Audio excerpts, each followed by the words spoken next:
তো দেখো চিংড়ি মাছ কেটে নিয়ে চলে এসেছি।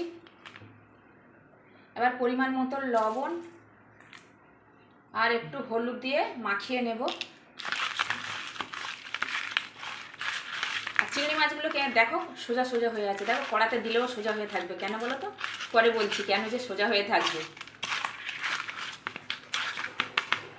দেখো এদিকে সরষের তেল দিয়েছি কড়াতে, গ্যাস জ্বেলে দিয়েছি। এবার চিংড়ি মাছগুলো হালকা করে ভেজে নেব।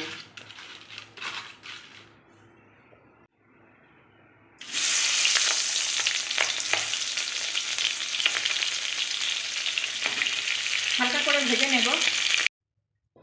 তো দেখো চিংড়ি মাছটা ভেজে নিয়েছি, আমি আবার একটু সরষের তেল দিয়েছি। দেখো এই যে চিংড়ি মাছটা দেখো এরমভাবে ভেজে নিতে হবে।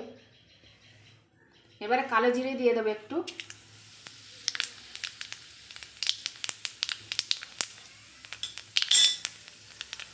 তো দেখো কালো জিরেটা হয়ে গেছে। এবার আমি দুটো কাঁচা লঙ্কা আর একটা বড় সাইজের পেঁয়াজ বেটে নিয়েছি, সেই বাটারটা দিয়ে দিলাম।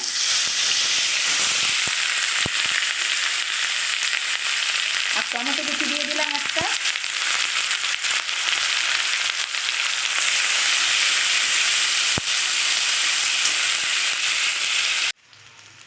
তো দেখো টমেটোটা দিয়ে আমি একটুখানি নেড়েছি। এবারে পরিমাণ মতো লবণ দেব, হাফ টেবিল চামচ হলুদ দিলাম, ঝাল গুঁড়ো লঙ্কা দিলাম এই যে ছোটো চামচের, এই দেখো এই চামচের 1 চামচ, ধনে গুঁড়ো হাফ টেবিল চামচ,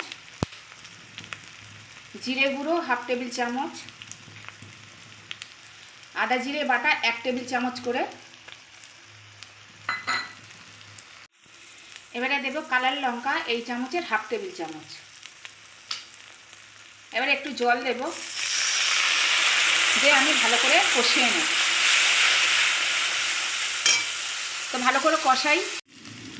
তো দেখো মশলাটা কষানো হয়ে গেছে, তেল ছেড়ে দিয়েছে। ওদিকে দেখো একটা বাইক যাচ্ছে, এত জোর আওয়াজ হচ্ছে। তো দেখো আমার মানে রেসিপির মধ্যে আওয়াজটা চলে আসবে। তো আমি একটু দিয়ে দেবো মিষ্টি। দেখো 2-4টে দানা দিয়ে দিলাম। আর তেল ছেড়ে দিয়েছে। আর আমি বলেছিলাম না যে চিংড়ি মাছের কি করি দেখি, চলো আমার সঙ্গে থাকো। আমি চিংড়ি মাছের ঝাল বানাচ্ছি। তো আমার দেখো মশলাটা কষা হয়ে গেছে। এবার আমি পরিমাণ মতন জল দেব।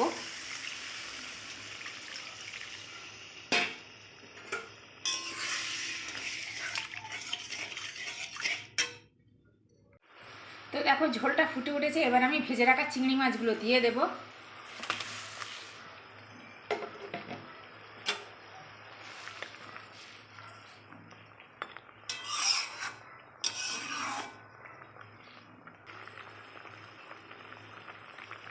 তো দেখো ভালো করে ফুটে উঠেছে। এবার আমি চাপা দিয়ে দেব আর গ্যাসটা সিমে দিয়ে দিলাম।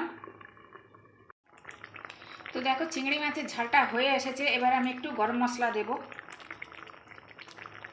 একটু জাস্ট ছড়িয়ে দিলাম, একটু নেড়ে চেড়ে দিলাম। চাপা দিয়ে রেখেছিলাম আমি 4 মিনিট চাপা দিয়ে রেখে দিয়েছিলাম। আর চিংড়ি মাছগুলো কেন বলো তো কুঁচড়ে যায়নি, মানে বেঁকে যায়নি। এর ভিতরে না কাটি ঢোকানো আছে, জানো তো, একটা করে কাটি দিয়েছি, ওই জন্য এরকম সোজা সোজা আছে। তোমাদেরকে বলছিলাম যে চিংড়ি মাছ ভাজছি মানে হয়ে যাবে না, কুঁকড়ে যাবে না, বলছিলাম না, ওর ভিতরে কাটি দেওয়া আছে, জানো তো। এবার আমি দেখো দিয়ে দেবো একটু ধনেপাতা কুচি। গ্যাসটা অফ করে দিলাম। তো হয়ে গেল আমার চিংড়ি মাছের ঝাল। ভালো লাগলে তোমরা একটু অন্তত একটা করে লাইক করে দিও। বলো এত রান্না ছাড়ি তোমাদেরকে, তোমাদের ভালোবাসা পাচ্ছি, সত্যি কিছু লোকের ভালোবাসা পাচ্ছি। আর কি বলবো। তো আজকের মতন আসছি। সবাই তোমরা ভালো থেকো, সুস্থ থেকো। আর এবার দেখা হবে পরের ভিডিওয়।